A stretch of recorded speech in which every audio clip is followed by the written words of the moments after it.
Lorsque vous avez fini votre mosaïque, puis que vous avez déterminé la taille de chacune des images, ben, c'est le temps d'aller chercher les images de bonne résolution pour ça. Si vous voyez que les images sont pixelisées, donc ce qu'il faut faire, c'est ouvrir Photoshop, aller chercher votre image en question. Donc je sais que pour le TP, je vous ai donné un dossier avec des images à 1200 pixels, ou les images originales. Si c'est vos propres images, par exemple, pour remplacer les trois premières par vos images à vous, c'est la même théorie.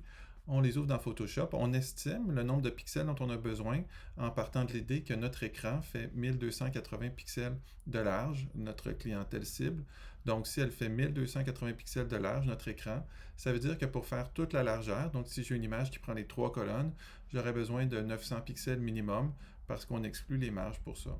Si j'ai un seul carré, par exemple, je vais avoir besoin d'un minimum de 300 pixels pour mon image. Alors les images de basse résolution que j'ai remis devraient être correctes.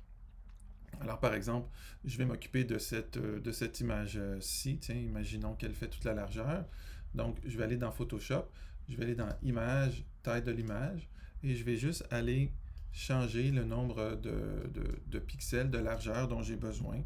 Donc imaginons que j'ai besoin de toute la largeur, donc 900 pixels. Je vais peser sur OK.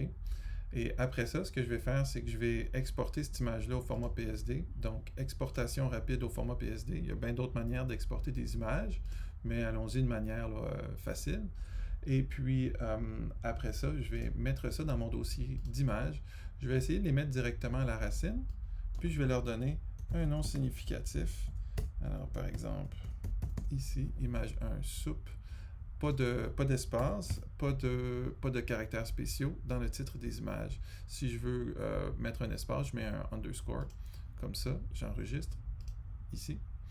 Et puis après ça, je vais aller dans mon code, je vais retrouver cette image-ci. Alors, par exemple, il s'agit de ça. Je vais effacer le nom à partir de la barre oblique. Je vais juste mettre une nouvelle barre oblique. Puis là, je vais le laisser me guider jusqu'à cette image-là. Elle est remplacée et du coup, c'est beaucoup plus net. Alors, je fais ça pour toutes les images qui sont pixelisées dans mon site. Également, vous aurez besoin de faire ça si vous voyez que les marges diminuent de chaque côté. C'est peut-être que vous avez mis des images qui sont beaucoup trop larges.